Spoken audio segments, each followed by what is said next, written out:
Welcome back. মই উপস্থিত হৈছো অসম জাতীয় বিদ্যালয়ৰ ক্লাস 6 ৰ এটা most important point lesson number 12 কবিতাটোৰ নাম হৈছে In a Zoo. এটা সৰু কবিতা আৰু খুব ধুনিয়া ফানি কবিতা বুজি পাইছানে এই কবিতাটো আজি আমি লাইন বাই লাইন অসমীয়া বিশ্লেষণৰ সৈতে আলোচনা কৰিম লগতে ইয়াৰ শব্দৰ অৰ্থখিনি ভালকে বুজিম কবিতাটোৰ যিকেইটা প্ৰশ্ন আছে সেই প্ৰশ্নকেইটাও আমি আলোচনা কৰিম So, তোমালোকে ভিডিওটো স্কিপ নকৰাকৈ হেকলৈকে চাবা এটো এটা সৰু কবিতা মাত্ৰ 15-20 মিনিট সময় দিয়া কবিতা লগতে কোৱেশ্চন আনসাৰ খিনি ভালদৰে বুজি লোৱা ঠিক আছে সো বলা পলম নকৰাকৈ ভিডিওটো ষ্টাৰ্ট কৰো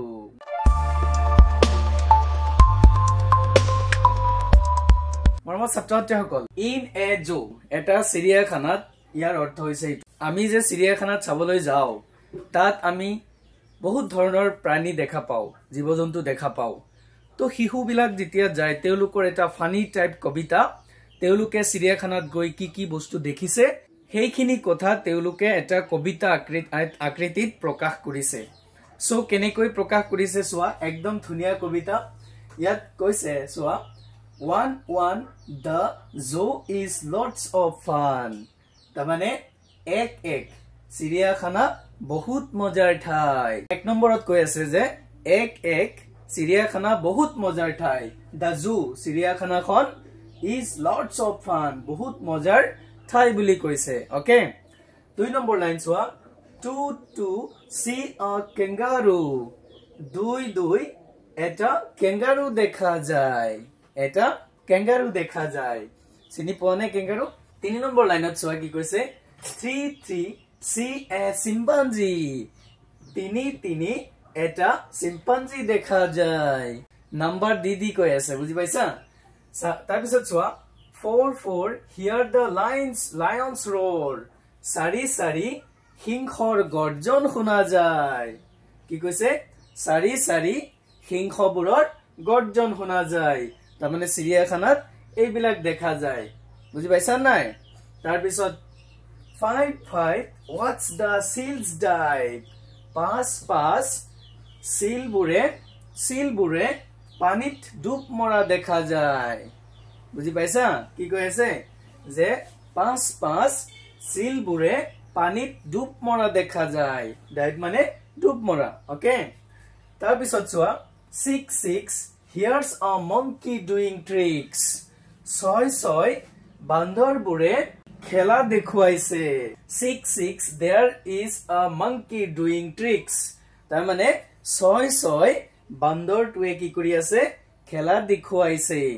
ট্ৰিক্স মানে দুষ্টামি কৰা খেলা দেখুৱা চতুৰালি কৰা এইবিলাক আৰু তো ইয়াত কি কৈছে যে তাত বান্দৰবোৰে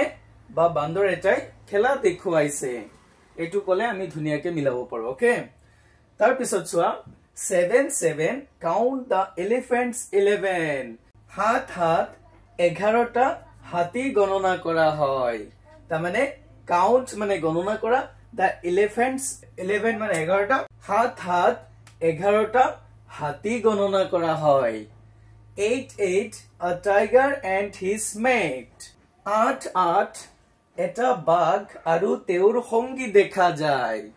8 এটা বাঘ আৰু তেওঁৰ সঙ্গী দেখা যায় হিজ মেট মানে তেওঁৰ সঙ্গী এ টাইগাৰ মানে এটা বাঘ আৰু ইয়াতো সংখ্যাই কৈছে তো এই 8 লাইন বুজি পাইছানে তাৰ মানে এটা ধুনিয়া কবিতা যত আমাক সংখ্যাৰে গনি দেখুৱাই আছে তাৰ মানে চিৰিয়াখানাত আমি গলে কি দেখা পাও হয়নে নহয় একদম সিম্পল আৰু ইজি ইয়াত কিবা টাৰ্ন ওয়াৰ্ড আছে নে মই টাৰ্ন ওয়াৰ্ড 3-4টা পাইছো ইয়াতে লিখি দিছো ঠিক আছে বাকি যদি তোমালোকৰ টান লাগে কিবা শব্দ বুজি নোপোৱা তেতিয়াহলে তোমালোকে কমেন্ট কৰি জনাবা ঠিক আছে যি সকলে নতুন চাই আছে এই ভিডিওটো তেওঁলোকে চেনেলটো সাবস্ক্ৰাইব কৰি লোৱা কাৰণ তোমালোকে ইয়াতে ক্লাস 5 ৰ পৰা একদম 8 লৈকে অসম জাতীয় বিদ্যালয়ৰ সকলো ধৰণৰ ভিডিও পাবা ইংৰাজী বিষয়টোৰ গ্ৰামাৰ টেক্সটবুকৰ কবিতাৰ সকলো ওকে মাই ডিয়াৰ ষ্টুডেন্টস সোৱা 9 নম্বৰ লাইনত কি কৈছে 9 penguin in a line no penguin bur eta harit thiyo hoi ase ta mane penguin in a line penguin bilak eta harit thiyo hoi ase 10 I want to come again 10 মই আকৌ আহিব বিচাৰো 10 I want to come again মই আকৌ আহিব বিচাৰো তাৰ মানে জি বস্তু তেও দেখা পাইছে সংখ্যাৰে প্ৰত্যেকটো উল্লেখ কৰিছে আৰু তেও শেষত কি কৈছে যে মই আকৌ আহিব বিচাৰো ইমান ধুনিয়া ইমান মজাৰ ঠাই কি এই চিৰিয়াখানাটো বুজি পাইছা নাই সো জনে জনে চিৰিয়াখানা চাইছা তেওলোকে কমেন্ট কৰি জনাবা কি বস্তু দেখা পাইছা ঠিক আছে আৰু জনে জনে চোৱা নাই তেওলোকে চাবলৈ যোৱাৰ আশা আছে না নাই ইচ্ছা আছে না নাই হেতু জনাবা ঠিক আছে সো এতিয়া আমি এটা ইম্পৰ্টেন্ট কথা পাতিম এই কবিতাটোৰ পৰা তিনটা ইম্পৰ্টেন্ট ওয়াৰ্ড দিয়া আছে ওয়াৰ্ড নোটত আৰু এই তিনটাৰ পৰা যিকোনো এটা বা দুটা শব্দ ইংলিশ টু ইংলিশ লিখিবলৈ আহিব 100% কবিতাৰ পৰা ইংলিশত শব্দ মিনিং লিখিবলৈ আহেই তোমালোক চাবা প্ৰিভিয়াস ইয়াৰৰ কোৱেশ্চন বিলাকত তো মই অলপ বুজাই দি আছো তোমালোকে এই তিনটা ওয়াৰ্ড কি কৰিবা ভালদৰে মনত ৰাখি লবা ওকে roar মানে হৈছে the deep cry of a wild animal roar মানে হৈছে the deep cry of a wild animal বনৰ জন্তু বিলাকৰ গভীৰ গৰ্জন বুজি পাইছানে বনৰ জন্তু বিলাকৰ গভীৰ গৰ্জন I mean roar মানে গৰ্জন কৰা dive মানে ইংলিশত আছে plunge মানে ডুব মৰা পানীত ডুব মৰা ওকে tricks mischievous acts দুষ্টামি কাৰ্য বা খেলা ধেমালি কৰা এইটো কোৱা হৈছে খেলা ধেমালি কৰা বুজি পাইছা নাই এই তিনটা ওয়াৰ্ড তোমালোকে ভালদৰে মনত ৰাখিবা ইয়াৰ পৰা যিকোনো এটা বা দুটা শব্দ আহিবই 100% ঠিক আছে এতিয়া আমি কম্প্ৰিহেনশনত থকা যিকিটা কোৱেশ্চন আছে এই কোৱেশ্চনখিনি উত্তৰ লিখিম আৰু আলোচনা কৰিম ভালদৰে বুজিম সো তোমালোকে ভিডিওটো হেকলৈকে চোৱা ওকে মাই ডিয়াৰ ষ্টুডেন্টস কম্প্ৰিহেনশন বুধ শক্তি তাৰ মানে এই কবিতাটো পঢ়ি আমি কি বুজি পাইছো বা ইয়াত কিখিনি তথ্য পাইছো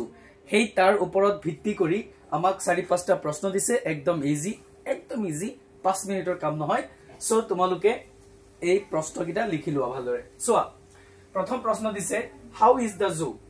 চিৰিয়াখানাখন কেনেকুৱা চিৰিয়াখানাটো কেনেকুৱা হাউ ইজ দা জু চিৰিয়াখানাখন কেনেকুৱা আমি কবিতাৰ প্ৰথম হাৰিতে পাইছো যে চিৰিয়াখানাটো বহুত মজাৰ ঠাই বুলি কৈছে the zoo is lots of fun হয়নে the zoo is lots of fun চিৰিয়াখানাখন বহুত মজাৰ ঠাই দুই নম্বৰ প্ৰশ্নটো চোৱা what do the seals do seal বিলাকে কি কৰে আমি পাইছো the seals dive seal বিলাকে কি কৰে পানীত ডুব মাৰে মানে dive মানে পানীত ডুব মাৰে তিন নম্বৰ প্ৰশ্নটো চোৱা what is the monkey doing বান্দৰ বিলাকে